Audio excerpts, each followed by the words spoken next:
Dans les détails de cette vidéo, je vous donne des informations importantes sur ce que vous allez voir et sur l'actualité de mon spectacle. Tout le monde a dans la tête l'image du pirate qui a une jambe en bois, hein. Donc le pauvre gars a perdu sa guibole dans un abordage.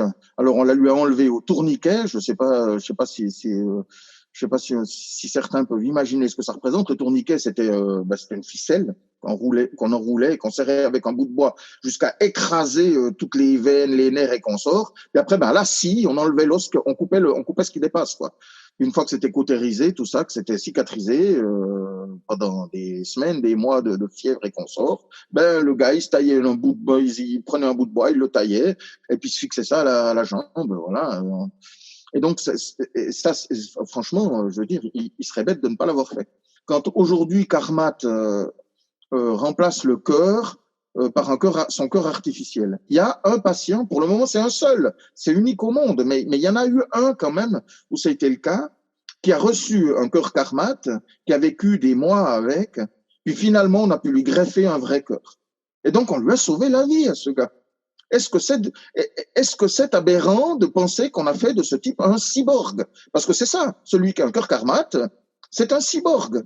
On lui a enlevé le cœur et on en a mis un entièrement électromécanique.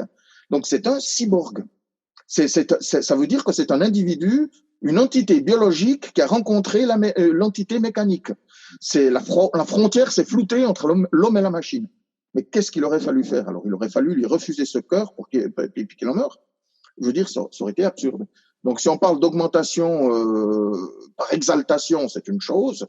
Si on parle d'augmentation dans le but de préserver la vie, c'en est quand même une autre. Et franchement, je crois qu'il n'y a pas grand monde qui se le serait vu refuser, je crois. Qui l'aurait refusé, pardon. C'est à mon avis. Hein. C'est-à-dire que finalement, à un moment, on va vous poser la question, quoi. Dire, voilà, nous, on peut faire ça, c'est possible. On peut, voilà, vous, monsieur Lizard, vous êtes malade, il vous manque un gène, moi, il me manque un gène. Je ne produis pas de collagène. Donc, comme je ne produis pas de collagène, je vous fais la version courte, mais en fait, il y a les os d'un côté, la peau, les muscles de l'autre. C'est solidarisé par le collagène. Moi, j'en ai pas. Donc, en fait, je tiens par compensation. Voilà, on peut corriger ça génétiquement. Et vous, alors? Bon, écoutez, moi, il est un peu tard. Non, je n'ai pas envie. Je serais étonné de répondre ça. Hein. Mais la question du choix, elle va devenir centrale.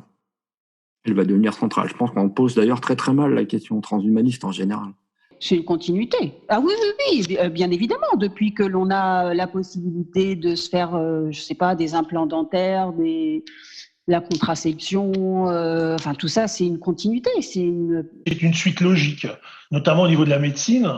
Je pense que toutes les recherches qui ont été faites et toutes les améliorations qui ont été faites permettent à l'homme quand même de pouvoir être réparé. Quand on voit, par exemple, suite à des accidents, des gens qui perdent un bras, qui perdent une main, on arrive maintenant avec les nouvelles technologies à avoir des bras articulés qui sont presque, on va dire, entre guillemets, humains. Et donc, ça fait partie du progrès de la médecine. Après, l'augmentation, c'est autre chose. Je pense que l'objectif d'augmentation, il prend quand même plusieurs formes. Je crois qu'on en parlera par la suite. Parce que est-ce qu'un humain qui s'est fait amputer une deuxième jambe après un accident pour pouvoir rééquilibrer et puis qui se retrouve plus performant que les valides grâce à des prothèses en fibre de carbone, s'est-il augmenté? C'est la notion. Aurait-il dû rester bancal juste pour pouvoir dire qu'il ne s'est pas augmenté? C'est un peu une problématique que je me pose. C'est là que la morale et la philosophie interviennent. Et en réalité, il y a quelque chose à dire. Et en réalité, pour moi, ma pensée personnelle est que ce qui doit être fait doit être fait. Vous venez d'entendre un extrait des échanges que j'ai menés auprès de citoyens français sur 12 questions liées au transhumanisme. Ce sujet vous intéresse et vous êtes curieux d'en savoir plus. Rendez-vous sur guillaumeloublier.com ou sur YouTube. Vous pourrez découvrir ces questions, commenter les réponses des premiers participants, donner votre avis ou simplement profiter du programme en auditeur.